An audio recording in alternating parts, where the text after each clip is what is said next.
Congress party ఎన్నికల మేనిఫెస్టోలో ప్రకటించిన విధంగా అధికారంలోకి వచ్చిన వెంటనే ప్రగతి భవన్ను మహాత్మా జ్యోతిబా పూలే భవన్గా మార్చి ప్రజా పరిపాలనకి శుభారంభం చేశాం. ప్రతి వారం 2 రోజుల్లో ప్రజావాణి నిర్వహిస్తూ ప్రజల కష్టాలను ప్రత్యక్షంగా తెలుసుకుంటున్నాం.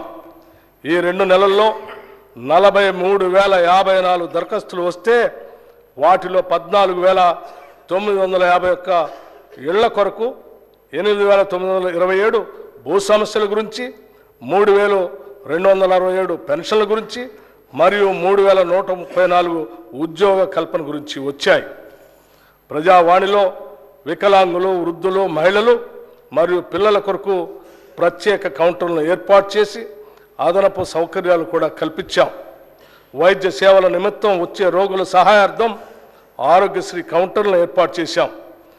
ఒక పోర్టల్ ద్వారా ప్రజావాణి దరఖాస్తులన్నింటినీ నమోదు చేసి అవి పరిష్కారం అయ్యేదాకా వాటిని పర్యవేక్షించడానికి కలెక్టర్లకి, శాఖాధిపతులకి ఆదేశాలు ఇచ్చాం. ప్రజావాణి సక్రమంగా నిర్వహించేలాగా ఒక సీనియర్ ఐఏఎస్ని ప్రత్యేక అధికారిగా నియమించాం. సంపూర్ణ ప్రజా సంక్షేమమే కాంగ్రెస్ ప్రభుత్వ ప్రణాళిక.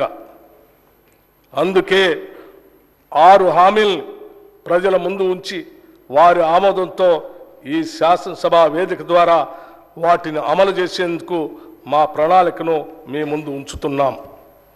హామీ ఇచ్చిన 6 గ్యారంటీల్లో 2 గ్యారంటీలను మేము బాధ్యతలు స్వీకరించిన 48 గంటల్లోనే ప్రారంభించి కాంగ్రెస్ ప్రభుత్వ చిత్తశుద్ధిని నిరూపించుకున్నాం.